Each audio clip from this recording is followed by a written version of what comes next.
నరేంద్ర మోడీ గారు, honourable governor Abdul Nazir గారు,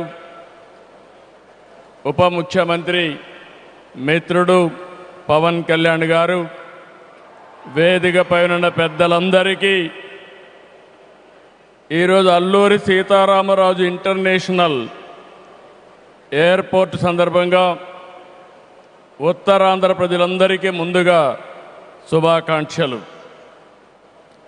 ఉత్తరాంధ్రలో కొత్త చరిత్రకు నాంది పలికేలా ఎయిర్పోర్ట్ నిర్మాణానికి సహకరించిన రైతులందరికీ ముందుగా పాదాభివందనం చేస్తున్నాను.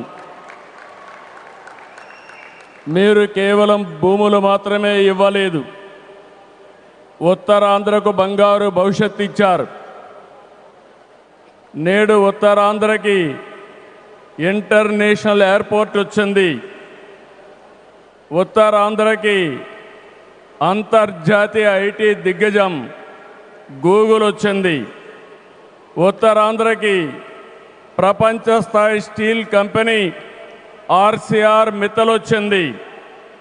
ఇంకా ఎన్నెన్నో. ఇవన్నీ ఎలా వచ్చాయి? ఒక్కసారి మీరు ఆలోచించుకోవాల్సిన అవసరం ఉంది. 2 ఏళ్ల క్రితం విధ్వంసమైన రాష్ట్రం. ఆ రోజు నేను, పవన్ కళ్యాణ్ గారు, నరేంద్ర మోడీ గారి నాయకత్వంలో మీ అందరికీ ఒక హామీ ఇచ్చాం. రాష్ట్రాన్ని పునర్నిర్మాణం చేస్తామన్నాం, నిలబెట్టుకున్నాం. మోడీ గారి చేతుల మీదుగా ప్రారంభించుకున్న ఎయిర్పోర్టు ఉత్తరాంధ్రకు ఒక మణిహారం.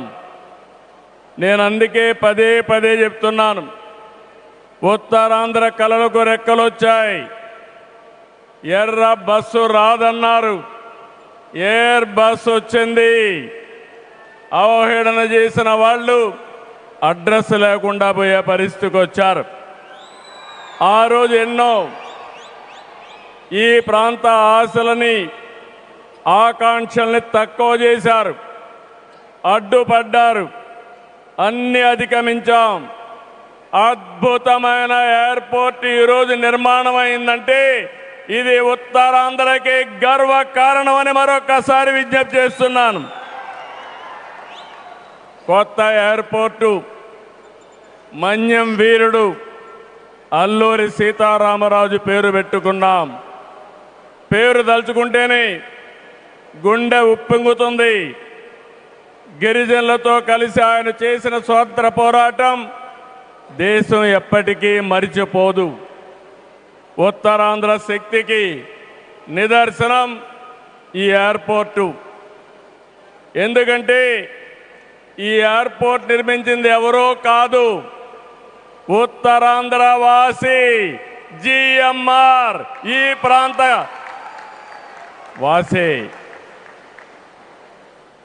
ఇంకొక పక్క దీనికి తొలుగు అడుగు వేసిన అశోక్ గజపతి రాజు ఇక్కడి వారే. ఏవియేషన్ మంత్రిగా నిర్మాణం పూర్తి చేసే బాధ్యత తీసుకున్న రామ్మోహన్ నాయుడుది కూడా ఉత్తరాంధ్రనే. ఇది ఉత్తరాంధ్ర సత్తా అని మరొక్కసారి మీ అందరికీ విజ్ఞప్తి చేస్తున్నాను. ఈరోజు ఉత్తరాంధ్ర దశ దిశ మార్చి కీలక ప్రాజెక్టు ప్రారంభానికి వచ్చిన మోడీ గారికి మనస్ఫూర్తిగా ధన్యవాదాలు. ఈరోజు మనందరం గుర్తుపెట్టుకోవాలి, వెంటిలేటర్ పైనున్న ఆంధ్రప్రదేశ్కి ఆక్సిజన్ ఇచ్చి ఈరోజు నిలబెట్టిన వ్యక్తి నరేంద్ర మోడీ గారు. నేను మిమ్మల్ని అడుగుతున్నా, ఆంధ్రుల సెంటిమెంట్ విశాఖ ఉక్కు నిలబెట్టింది ఎవరని గట్టిగా మీరు చెప్పాల్సిన బాధ్యత మీ పైన ఉంది. ఎవరు? విశాఖ రైల్వే జోన్ మంజూరు చేసి విభజన హామీని నెరవేర్చింది ఎవరు? పోలవరానికి సాయం చేసి గాడిన పెట్టింది ఎవరు?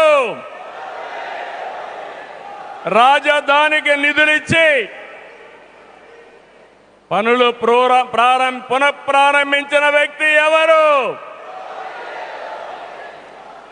2027 భోగాపురంలో చెప్తున్నాను, పోలవరాన్ని పూర్తి చేసి మన ప్రధాని చేతుల మీద జాతికి అంకితం చేస్తామని హామీ ఇస్తున్నాం. 2028 అమరావతి మొదటి దశ పనులన్నీ పూర్తి చేసి మన ప్రధానమంత్రి నరేంద్ర మోడీ గారి చేతుల మీదుగా ప్రారంభిస్తామని మీ అందరికీ హామీ ఇస్తున్నాను. దీనికి మనందరం థ్యాంక్స్ చెప్పాలనా లేదా అని అడుగుతున్నా. చెప్పాలనా లేదా అని అడుగుతున్నా. థ్యాంక్ యూ, థ్యాంక్ యూ, ధన్యవాదాలు, ధన్యవాదాలు. ఏఎస్ఆర్ ఎయిర్పోర్టు 2703 ఎకరాలు, 5641 కోట్ల రూపాయలు అద్భుతంగా వచ్చింది. ఎయిర్పోర్టుని ఫ్లయింగ్ ఫిష్ ఆకారం నిర్మించారు. మన తీర ప్రాంతాన్ని ఇది గుర్తు చేస్తుంది. అటు సముద్రం, ఇటు పచ్చని కొండల మధ్య విమాన ప్రయాణమే